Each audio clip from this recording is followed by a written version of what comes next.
Hello everyone, एक बार फिर स्वागत है आपका हमारे चैनल में। और आज सीटेट की जो प्रीवियस ईयर का एनालिसिस है, सीटेट में कहाँ से क्वेश्चंस बार बार पुटअप होते हैं, कौन से चैप्टर्स बहुत इंपॉर्टेंट है और कौन से ऐसे क्वेश्चंस हैं जो बार बार डिजिट चेंज करके आ रहे हैं, उसका मैंने एक लिख के रखा है। ठीक है, कुछ मेरा लिखा हुआ था, कुछ मैंने इसमें चीज़ें एडअप करी हैं जो आपके लिए बहुत ही ज़्यादा यूज़फुल हों।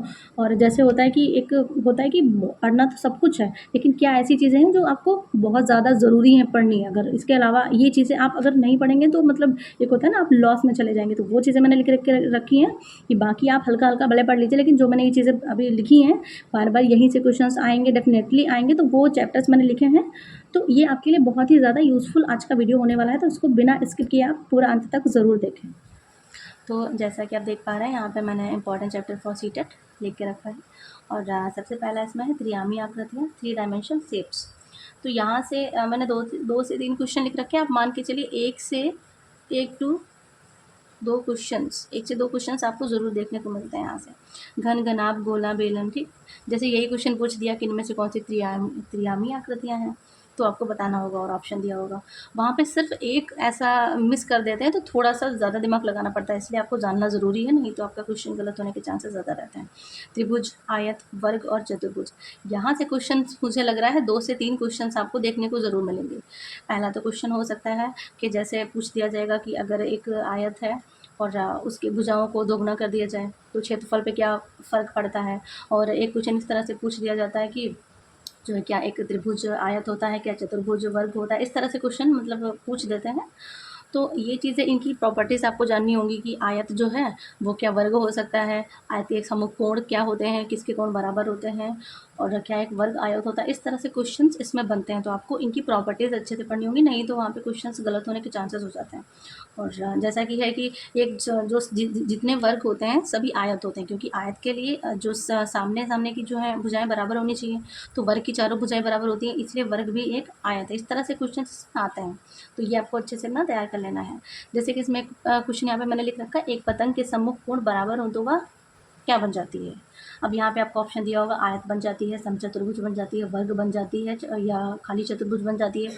तो यहाँ पे क्वेश्चन हो जाएगा वो समचतुर्भुज बन जाती है। इस तरह से के क्वेश्चन यहाँ से पुटअप होते हैं। तो और यहाँ से आपको मिसिंग नंबर से क्वेश्चन देखने को मिलेंगे, रेशियो से क्वेश्चन देखने को मिलेंगे। ये क्वेश्चन इतने ज़्यादा हार्ड नहीं होंगे, लेकिन आप माइंड में बिठा लीजिए, यहाँ से क्वेश्चन आपको देखने को ज़रूर मिलेगा। रेशियो से क्वेश्चन आपको देखने को ही मिलेगा। मिसिंग नंबर से आपको 2 भी क्वेश्चन देखने को मिल सकते हैं। ठीक है, 1 से 2 क्वेश्चन मान के चलिए। पिछली बार तो एग्जाम में मुझे लग रहा है कम से कम 2 क्वेश्चन ज़रूर आए थे मिसिंग नंबर से।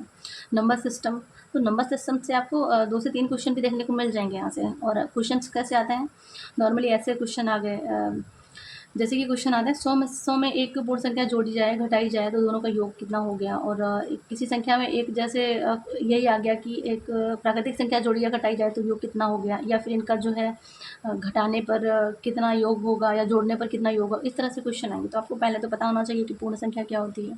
ठीक है, तो पूर्ण संख्या यहाँ पे ये क्वेश्चन बहुत ईजिली लग सकता है। जैसे 100 में पूर्ण संख्या हमें पता है, प्राकृतिक संख्या 1 से स्टार्ट होकर अनंत तक चलती है। पूर्ण संख्या क्या है, उसी में 0 ऐड हो जाता है। तो 100 में हम 0 को ऐड कर दें, एक बार 0 को घटा दें, तो दोनों का योग कितना होगा, बस इजी हो गया। अब अगर यहाँ पे प्राकृतिक संख्या होती तो हम 1 ले लेते, सबसे छोटी संख्या, उसको ऐड करके घटा देते। तो इस तरह से क्वेश्चंस आ जाते हैं, जो अगर हमने पहले नहीं देखा होता है तो वही क्वेश्चंस में टफ लगते हैं। अगर हमने पहले देख लिया होता है उस टाइप के क्वेश्चन, तो इतना जो है हमारे लिए टफ नहीं रह जाता है। आरोही और अवरोही से क्वेश्चन आपके मान के चलिए 2 क्वेश्चन आपको देखने को मिलने हैं वहाँ पे। और कभी मतलब कुछ आरोही अवरोही नॉर्मल भी नहीं देखने को मिलेंगे आपको। ऐसा नहीं कि 2, 4, 200, 300 ऐसे वाले नहीं, जो है दशमलव संख्या में आपको आरोही अवरोही देखने को मिलेंगे। तो दशमलव में गड़बड़ हो जाता है जिन लोगों ने पहले नहीं देख रखा होता है, तो यहाँ पे उस चीज़ का आपको ध्यान रखना है। और ज्यामितीय आकृतियों के क्षेत्रफल में प्रभाव, जो मैंने ऊपर भी बताया था कि जो है एक आयत की भुजा 4 गुना कर दी जाए तो उसके क्षेत्रफल पे क्या प्रभाव पड़ेगा। तो नॉर्मली आपको ये क्वेश्चन अच्छे से लगा लेना है कि अगर इसकी भुजा है तो लंबाई गुणे चौड़ाई होती है, और इसकी ये बढ़ा दी गई, ये बढ़ा दी गई। उस तरह से अगर आप निकालेंगे तो आपको दिख जाएगा कि हाँ ये 25 हो रहा है, ये 100 हो रहा है, तो इसका मतलब 4 गुना हो रहा है। इस तरह से आपको पहले से ही ये सारी चीज़ें प्रिपेयर करनी है। मान के चलिए इन चैप्टर्स को से क्वेश्चंस आपको देखने को वहाँ मिलेंगे ही मिलेंगे। ठीक है, कैलकुलेशन वहाँ पे मिलेगी, लेकिन नॉर्मल नहीं मिलेगी। दशमलव में कैलकुलेशन देखने को आपको मिलती है, तो आप उस चीज़ का जो है अच्छे से प्रिपरेशन करना है। आपको इकाई अंक मिलेगा जो बहुत ईजी होता है। हिंदू अरबी गणना प्रणाली से क्वेश्चंस आते हैं, जिसको दशमलव पद्धति भी कहते हैं। तो यहाँ पे मैंने नॉर्मली इसको ऐसे दिखा दिया है कि थोड़ा सा आपको हिंट मिल जाए। 0 से 9 तक इसमें अंक होते हैं और इसका आधार 10 होता है। जैसे 4 आपको ऑप्शन दे दिए कि बताया गया इसमें से हिंदू अरबी गणना प्रणाली का कौन सा एक है। तो आपको बस ये ध्यान रखना है, आधार इसका 10 होता है। यही बाइनरी पद्धति, बाइनरी से यहाँ पे क्वेश्चन आ जाते हैं। तो इसका आधार 2 होता है, इसमें सिर्फ 0 और 1 होता है, इसमें 0 से 9 होते हैं, इसमें 2 ही अंक होते हैं, 0 1 का यूज़ होता है। पासा से आपको 2 क्वेश्चन देखने को मिलेंगे। पासा से क्वेश्चन ऐसे देखने को मिलते हैं कि एक जैसे बॉल उछाली गई और ऐसा ऐसा करके, तो या फिर एक सिक्का ही उछाला गया तो उसका जो है टेल या ये आने के चांसेस कितने हो सकते हैं। इस तरह से क्वेश्चन पासा से 2 क्वेश्चन आपको देखने को मिल सकते हैं। 1 से 2 क्वेश्चन आपको देखने को मिलेंगे। यूनिट से क्वेश्चन आपको मिल सकते हैं 1 से 2 क्वेश्चन, जैसे कि पूछ दिया गया 10 किलोमीटर कितने मिलीमीटर होगा, या 10 डेसीमीटर कितने मीटर होगा। इस तरह से क्वेश्चन आपको यूनिट में पूछ दिया जाता है। यूनिट आपको अच्छे से पढ़ लेना है। एक क्वेश्चन मान के चलिए आपको हर बार देखने को मिलता है और ज़्यादा भी मिल सकते हैं, इसलिए आपको ये चीज़ें ज़रूर पढ़नी है। अब एक क्वेश्चन ऐसा आ जाता है, रुबीना ने यात्रा शुरू की इतने बजे, ठीक है, उसी दिन इतने बजे समाप्त की, तो समय कितना लगा। नॉर्मली इस तरह से क्वेश्चन जो रीजनिंग बेस्ड होते हैं वो भी क्वेश्चन आपको एक देखने को ज़रूर मिलेगा। कभी कभी तो इस टाइप के क्वेश्चन 2 देखने को मिल जाते हैं, तो ये आपको अच्छे से पढ़ लेना है। ये यहाँ पे मैंने वही लिख रखा है कि सभी वर्ग आयत होते हैं। अब यहाँ पे मैंने पेडागोजी का सेक्शन लिख लिया है कि कौन से ऐसे जो हैं जो आपको पढ़ने ही हैं, जहाँ से ही क्वेश्चन बनेगा। अब हर बार सीटेट ऐसा तो है नहीं कि नए क्वेश्चंस लाएगा, क्वेश्चंस नहीं, डिजिट चेंज कर देगा और थोड़ा घुमा देगा, बस बाकी चैप्टर सेम ही रहते हैं ऑलमोस्ट। तो यहाँ एनसीएफ आपको अच्छे से पढ़ना है। एनसीएफ से क्वेश्चंस आते हैं, नेट से क्वेश्चंस आते हैं। पिछली बार तो एनसीएफ से 2 क्वेश्चन और एनईपी से जो 1 क्वेश्चन पूछा गया था। प्री नंबर अवधारणा क्या होती है, प्रारंभिक संख्या इसको बोलते हैं, ये क्या होती है। तो जैसे छोटे छोटे बच्चों को सबसे पहले ये सिखाया जाता है क्या बड़ा है, क्या छोटा है, क्या मोटा है, क्या लंबा है, क्या ऊंचा है, क्या नीचा है। इस तरह से जो होती है प्री नंबर अवधारणा होती है। अब इसका क्वेश्चन आपको देखने को मिलेगा, ज़रूर मिलेगा। प्रारंभिक संख्या ये नाम दिया हो या ये नाम दिया हो, तो आपको देखना है जिसमें यही लिखा ऊंचा छोटा बड़ा इस तरह से हो, वो ऑप्शन सही हो जाता है। रोल प्ले क्या होता है, जैसे बच्चों को रोल प्ले जो है का बच्चों के लिए, बच्चों की शिक्षण कला में रोल प्ले का क्या जो है योगदान होता है। तो आपको ध्यान रखना है कि रोल प्ले होता है किसी बच्चे के विचारों को बाहर निकालने के लिए। मतलब कुछ ऐसा होगा जिसमें बच्चे के विचार जो होते हैं, क्या वो सोच रहा है, वो चीज़ें बाहर निकलती हैं जब बच्चा बोलता है, तो उसके लिए वो चीज़ होती है सबटाइजिंग यहाँ पे। अब सबटाइजिंग क्या होती है, सबटाइजिंग होती है जैसे पाछा उछालने पर, जो पासा है वो उछालने पर बच्चे जो है इतना समर्थ हो जाता है कि बिंदुओं को बिना गिने बता देता है, सॉरी बिना देखे बता देता है कि कितने हैं। जैसे हम लोग नॉर्मली कुछ होता है तो हल्की बस ऐसे ही देखा, गिना नहीं, नॉर्मली देख के ही बता दिया कि कितने हैं, तो वो होती है सबटाइजिंग। तो वहाँ पे आपको जैसे दिया होगा सबटाइजिंग क्या होती है, ऑप्शन दे दिया गया, तो इस तरह से क्वेश्चंस वहाँ पे देखने को मिलेंगे। इस तरह के क्वेश्चंस आपको तो 2-3 देखने को मिल जाते हैं। जैसे हो गया कि गिनतारा, डायनिस ब्लॉक्स, भिन्न डिस्क, ग्राफ पेपर, अबेकस, जियो बोर्ड, टाइल, तो इन सब का जो यूज़ है और ये आपको कहाँ देखने को मिलेगा, ये एनसीईआरटी में दिया हुआ है। तो अब पूछ दिया कि बच्चे को भिन्न सिखानी है, तो बच्चे को भिन्न सिखाने के लिए 4 ऑप्शन दे दिए गए, इनमें से किसका यूज़ हम करेंगे, किसका यूज़ सबसे ज़्यादा अच्छा रहेगा। अब जैसे ग्राफ पेपर भी सही रहेगा और टाइल भी सही रहेगी चीज़ें, तो उसमें दिया होता है कि अगर प्राथमिक कक्षा का बच्चा है तो सबसे ज़्यादा कौन इफेक्टिव होगा। इस तरह से क्वेश्चंस आते हैं। तो इस तरह के क्वेश्चंस आप प्रीवियस ईयर अच्छे से देखेंगे और थोड़ा आपको पढ़ना भी पड़ेगा, ये सारी चीज़ें नहीं तो दिमाग से निकल जाती हैं। जैसे लाइटली मैंने लिख रखा है कि डायनिस ब्लॉक्स का प्रयोग अंकगणितीय जो है उसमें किया जाता है, जोड़ घटाना, भिन्न, स्थानीय मान, गुणा भाग, इस तरह से डायनिस ब्लॉक्स का प्रयोग किया जाता है। भिन्न डिस्क का प्रयोग किया जाता है भिन्न की तुलना बताने में, जैसे 1/2 है या 4/5 है, तो इनकी तुलना बताने के लिए भिन्न डिस्क का प्रयोग करते हैं हम बच्चों को बताने के लिए। ग्राफ पेपर जैसे आयत हो गया, वर्ग हो गया, इनका क्षेत्रफल बताने में हम इसका यूज़ करते हैं। अबेकस हो गया, अबेकस में बेसिक नॉलेज जैसे जोड़ घटाना, गुणा भाग, स्थानीय मान वाला क्वेश्चन आ जाता है। तो यहाँ से आपको क्वेश्चंस देखने को मिल जाते हैं। ये मान के चलिए 2 क्वेश्चंस आपको यहाँ से पुट अप ज़रूर होने हैं, घुमा फिरा के वही। जियो बोर्ड का जो है ज्यामितीय माप के लिए यूज़ होता है। ज्यामितीय माप कौन सी है, वही वर्ग, वर्ग, चतुर्भुज, आयत, ये सारी चीज़ें।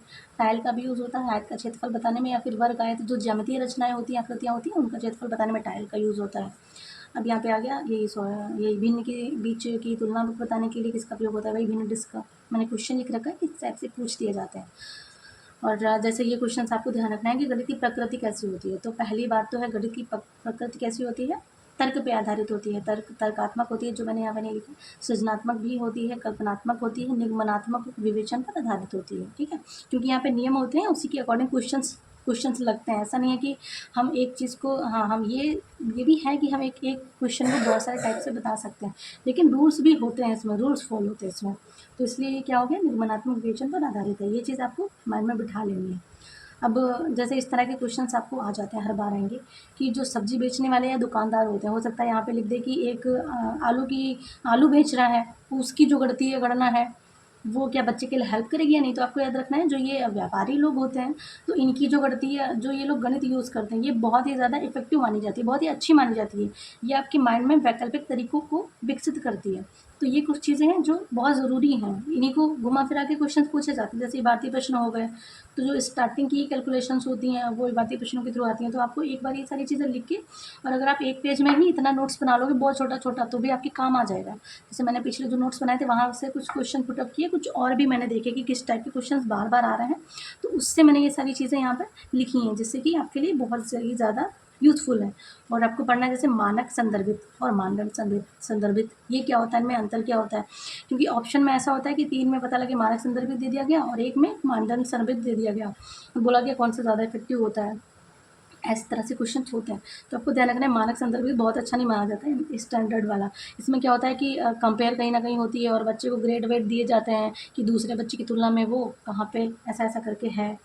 तो वो चीज़ें आपको मतलब देखनी है कि कौन-सा अच्छा होता है, किसमें क्या होता है, किसमें क्या नहीं होता है, वो सारी चीज़ें अच्छे से आपको देख लेनी है। बाकी कुछ अगर बचा होगा तो उसके लिए मैं दूसरा वीडियो डाल दूँगी। और इतना फ़िलहाल अगर आप पढ़ लेंगे, जैसे मैथ्स में बहुत लोगों को दिक्कत होती है, बहुत लोगों ने मेरे कमेंट वीडियो के नीचे कमेंट कर के रखा कि मैम मैथ में ऐसा-ऐसा क्या चीज़ें होती हैं। तो कुछ अगर पता चल जाती है ना चीज़ें, तो ईज़ी हो जाता है थोड़ा-सा। ऐसा नहीं है कि आपको यही सारी चीज़ें छपी हुई मिल जाएँगी, लेकिन नहीं, आप इतना पढ़ लेंगे तो आपको लगेगा कि हाँ, मैंने कुछ पढ़ा है, कुछ मेरी प्रिपरेशन हो गई है, वो चीज़ आपका थोड़ा कमांड हो जाएगा खुद पे। तो इतना आप अच्छे से करिए, क्योंकि आपको मैंने ये जो दिया है, यहाँ से क्वेश्चन्स आने ही आने हैं, ठीक है? 3 डायमेंशंस जो शेप्स होते हैं, यहाँ से क्वेश्चन आएँगे ही। और त्रिभुज, आयत, वर्ग, चतुर्भुज, यहाँ से क्वेश्चन आएँगे ही। एक तो क्वेश्चन आएगा, एक ऐसे इस तरह से पेडागोजी में आएगा इनकी प्रॉपर्टीज़ के बेस पे। बेसिक नंबर से क्वेश्चन मिलेंगे ही, रेशियो से नंबर मिलेंगे ही, नंबर सिस्टम से आपको क्वेश्चन मिलेंगे ही, आरोही अवरोही आपका डेफिनेटली आएगा। और ज्यामितीय आकृतियों के क्षेत्रफल में चेंजेस आने, कितना किसी की भुजा बढ़ा देते हैं तो क्या होगा, वो चीज़ आपको मिलेगी ही, कैलकुलेशन ही। और ये हो सकता है इकाई अंक की जगह हिंदू अरबी गणना प्रणाली दे दी जाए या बाइनरी संख्या दे दी जाए, मिलेंगे ही आपको। ऐसा नहीं है आपको नहीं पढ़ना है, कभी नहीं आया तो कभी ये आ गया, कभी ये आ गया, कभी ये आ गया, तो आपको सारा पता होना चाहिए। पासा से आपकी मैंने 2 क्वेश्चंस बताए, आपको 1 क्वेश्चंस मिलेगा ही, यूनिट में क्वेश्चन आपको मिलेंगे ही। और इस टाइप से क्वेश्चन तो आपको देखने को मिलेगा ही कि जो है कितने यात्रा शुरू की इतने टाइमिंग पे, उसी दिन उसने इतने टाइम पे ख़त्म की, कितना समय लगा, या फिर वो यहाँ से वहाँ पहुँचा 2 बजे वो वहाँ गया तो कितना टाइम लगा टोटल। इस तरह से क्वेश्चंस आप एक से मतलब एक बार आप अच्छे से इनका वो कर लेंगे तो ये क्वेश्चंस बहुत मतलब टफ नहीं होते हैं, बहुत ईजी होते हैं, बहुत जल्दी लग जाते हैं। बस आपको थोड़ा सा ध्यान देना होगा कि कैसे क्वेश्चन करना है। मुझसे तो ये क्वेश्चन बहुत जल्दी लग जाते हैं। तो ये सारी चीज़ें हैं, और इतना आपको तो अच्छे से पढ़ना है जिससे आपकी पेडागोजी भी अच्छे से हो जाए। अब पेडागोजी ऐसा नहीं है कि आपने नॉर्मली, इसमें आपको पेडागोजी अलग थोड़ा-सा प्रिपरेशन उसकी करनी होगी। जैसे कि मैंने बताया कि ये सारी चीज़ें आपको पढ़नी ही होंगी कि गिनतारा, डायनेमिक्स बॉक्स, इनका यूज़ क्यों होता है। 2 क्वेश्चन आपको मिलेंगे यहाँ से। प्री नंबर अवधारणा क्या है, और भी बहुत सारे क्वेश्चंस ऐसे होंगे जो शायद प्रीवियस ईयर में आए होंगे। और लेकिन इतना आप अगर पढ़ लेते हैं, थोड़ा-थोड़ा होता है कि स्टार्टिंग में इतना सारा नहीं, लेकिन इतना भी अगर आप पढ़ लेंगे तो आपको बहुत यूज़फुल हो जाएगा। जो कुछ बचा होगा तो वो मैं दूसरी वीडियो में डाल दूँगी। कमेंट सेक्शन में ज़रूर बताइएगा आपके लिए वीडियो कितना यूज़फुल रहा और आपको कैसा लगा, जैसे मैं जो चीज़ शेयर करती हूँ, तो ज़रूर बताइएगा। मिलते हैं हम इसी टाइप की नेक्स्ट वीडियो में, तब तक के लिए अच्छे से पढ़ाई करिए।